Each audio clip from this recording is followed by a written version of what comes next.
Hello everyone, welcome back to my channel 7 Speed Manipur. Ngasi yamna nuaiba akhoi kai ta Renault gi Kiger adagi driver loan saw ram mathung da akhoi ji akhoi nauna hana gi DUSTER gi matam amada yam pawramba aduma makhal gi kenone gari ne SUV ne haidare go ado ji nauna matam koi na ngaira mathung da ji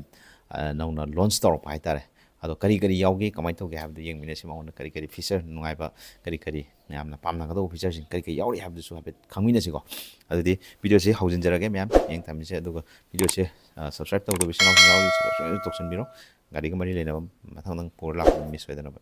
okay okay duster si magi maroina magi looks side dare looks se adugi matik yamna tongan ba hanagi masak tu dagi education pumnong no ba khoi aggressive khoi front gi magi look side tare ko adum ba ma oe aduga maning da su khoi gi design je khoi gi connected telem moraga khoi gi side da khoi gi light je khoi gi v shape ki type da tawo khoi gi light ko khoi backlight pa la tare aduga mu khoi gi magi side looks tadi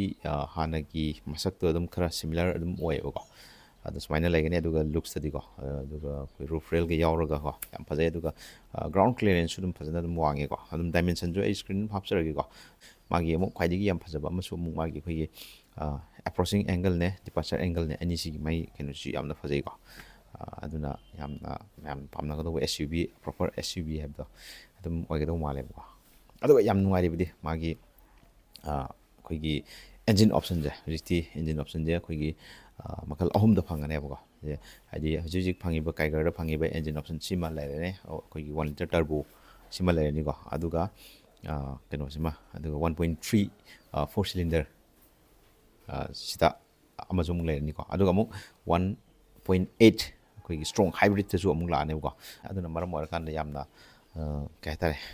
mayam da su khoi yam nungai ba haji kitang powerful oiba option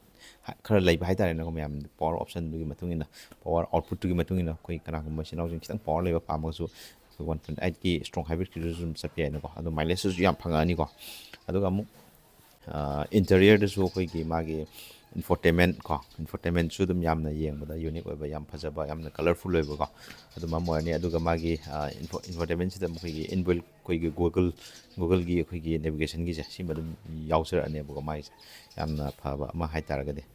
adu ga maning da su dum yamna spacious oiba adum am orangani adum muti ai heng la akanda phajana details review galoina nai phajana picture age ma se koi battery pack khai tare ko 1.8 kg strong hybrid kg battery pack 1.4 kilowatt ko battery smaina ma masam yaro kane ko adun maram oil kan heng engine ju yam powerful oiba ma adum oirani adu plus koi city drive ta kai da koi EV da adum thauba yabagi kudong chaba adum range so yam arang kaina adum phangani hai tare aduna kana machine housing koi range yamna pambiraba plus koi SUV looks ta koi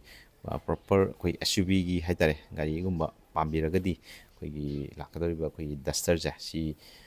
matam khatang ngai mina je adu si la kanda details review pa picture ke ado si su adum consider to ya ba ma option ama di sum choi dina oiga dry nai khanjai ko aduga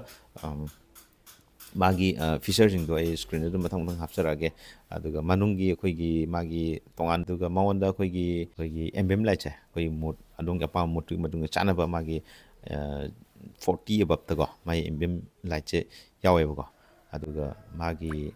alloy wheel gi magi size hai tare ko 45.7 cm ki sang da oye ba ko adu gari se duga khoi gi roof rail ju khoi gi 50 kg magi loading capacity hai tare ko adu su oe aduga panoramic sunroof ama adum oira ni ko aduna yamna phaba aduga magi sida ju khoi boot space ya documentic sound marang kaina la ani khoi gi 518 ko liter gi sang da aduna documentic sound hai tare boot space jo daytime running light ko fully LED headlamp ju ko maina loi lakani aduga khoi gi gari se khoi remotely control tawba ngambagi khudong sab su dum pi hai tare magi aduga magi khoi gi manung da khoi driver gi instrument cluster ja sina mo khoi 26.3 cm sang le aduga magi infotainment jena khoi 25.65 cm gi sang smaina magi size smaina oi go aduga magi ꯑꯩꯈꯣꯏꯒꯤ ꯒꯥꯔꯤ ꯂꯣꯛ and unlock remotely control ꯇꯧꯕ ꯑꯗꯨꯝ ꯌꯥꯔꯅꯤꯀꯣ ꯃꯥꯏ connected ꯐꯤꯆꯔꯁꯤꯡ ꯃꯇꯨꯡ ꯏꯟꯅ ꯑꯗꯒꯤ temperature set ꯇꯧꯕ ꯑꯗꯨꯝ ꯌꯥꯔꯅꯤ ꯀꯦꯕꯤꯟꯒꯤꯀꯣ ꯑꯗꯨꯒ ꯁꯤꯗꯩꯁꯨ ꯑꯩꯈꯣꯏꯒꯤ ꯒꯥꯔꯤꯁꯤꯒꯤ ꯂꯣꯀꯦꯁꯟ ꯁꯤꯌꯔ ꯇꯧꯕ ꯈꯣꯠꯄ ꯑꯃ ꯑꯗꯨꯁꯨ ꯑꯗꯨꯝ ꯌꯥꯔꯅꯤ ꯑꯗꯨꯒ ꯑꯩꯈꯣꯏꯒꯤ ꯇꯥꯏꯔ ꯄ꯭ꯔꯦꯁꯔ ꯃꯣꯅꯤꯇꯔꯤꯡ ꯁꯤꯁꯇꯦꯝ ꯑꯗꯨꯃꯁꯨ ꯑꯗꯨꯝ ꯀꯩꯅꯣ ꯇꯧꯕ ꯌꯥꯔꯅꯤ ꯑꯗꯨꯒ ꯑꯃꯨꯛ ꯑꯗꯒꯤ ꯑꯩꯈꯣꯏ ꯒꯥꯔꯤ ꯍꯨꯔꯥꯟꯈꯤꯕ ꯈꯣꯠꯄ ꯑꯃ ꯇꯧꯕꯗꯁꯨ ꯁꯤꯁꯤꯅ ꯑꯩꯈꯣꯏꯒꯤ ꯃꯥꯒꯤ ꯁꯤꯒꯤ ꯀꯅꯦꯛꯇꯦꯠ ꯑꯣꯏꯕ ꯐꯤꯆꯔꯁꯤꯅ ꯃꯔꯝ ꯑꯣꯏꯔꯀꯥꯟꯗ ꯑꯩꯈꯣꯏꯒꯤ ꯔꯤꯀꯣꯕꯔ ꯇꯧꯕꯗꯁꯨ ꯃꯇꯦꯡ ꯑꯗꯨꯝ ꯄꯥꯡꯒꯅꯤ ꯍꯥꯏꯇꯥꯔꯦ ꯑꯗꯨꯒ 17 ꯑꯦꯗꯚꯥꯟꯁ ꯗ꯭ꯔꯥꯏꯚꯔ ꯑꯩꯈꯣꯏ ꯑꯦꯁꯤꯁ ꯁꯤꯁꯇꯦꯝ ꯑꯃꯁꯨ ꯌꯥꯎꯔꯤꯀꯣ ꯍꯥꯏꯗꯤ ꯑꯗꯥꯁ ꯂꯦꯚꯦꯜ 2ꯒꯤ ꯐꯤꯆꯔꯁꯤꯗ ꯃꯉꯣꯟꯗ 17 ꯐꯤꯆꯔ ꯍꯥꯏꯇꯥꯔꯦ ꯑꯗꯨꯒ ꯑꯦꯗꯥꯞꯇꯤꯞ ꯀ꯭ꯔꯨꯁ ꯀꯟꯇ꯭ꯔꯣꯜ ꯁꯔꯥꯎꯟ ꯑꯩꯈꯣꯏ ꯚ꯭ꯌू 3D ꯀꯦꯃꯦꯔꯥꯗ ꯑꯗꯨꯝ ꯎꯕꯗꯣ 360 ꯗꯤꯒ꯭ꯔꯤ ꯀꯦꯃꯦꯔꯥ ꯍꯥꯏꯇꯥꯔꯦ ꯑꯗꯨꯁꯨ ꯌꯥꯎꯔꯦ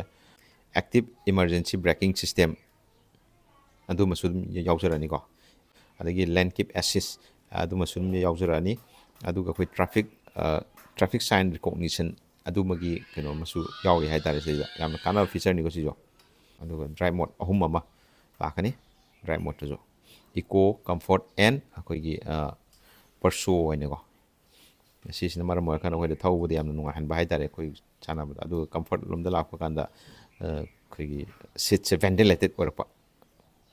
ꯑꯗꯨꯅꯦ ꯉꯁꯤꯒꯤ ꯁꯝꯂꯞꯄ ꯑꯩꯈꯣꯏꯒꯤ ꯃꯥꯒꯤ ꯗꯤꯇꯦꯜꯁ ꯍꯥꯏꯇꯥꯔꯦꯀꯣ ꯁꯝꯂꯞꯄ ꯑꯗꯣ ꯍꯌꯦꯡ ꯂꯥꯛꯑꯀꯥꯟꯗ ꯐꯖꯅ ꯗꯤꯇꯦꯜꯁ ꯔꯤꯚ꯭ꯌꯨ ꯄꯤꯖꯔꯛꯑꯒꯦ ꯉꯁꯤꯒꯤꯗꯤ ꯁ꯭ꯋꯥꯏ ꯁꯨꯝ ꯀꯥꯏꯅꯔꯁꯤ ꯃꯊꯪꯒꯤ ꯚꯤꯗꯤꯑꯣ ꯑꯃꯨꯛ ꯉꯥꯏꯃꯤꯟꯅꯔꯁꯤ ꯍꯥꯏꯇꯥꯔꯦꯀꯣ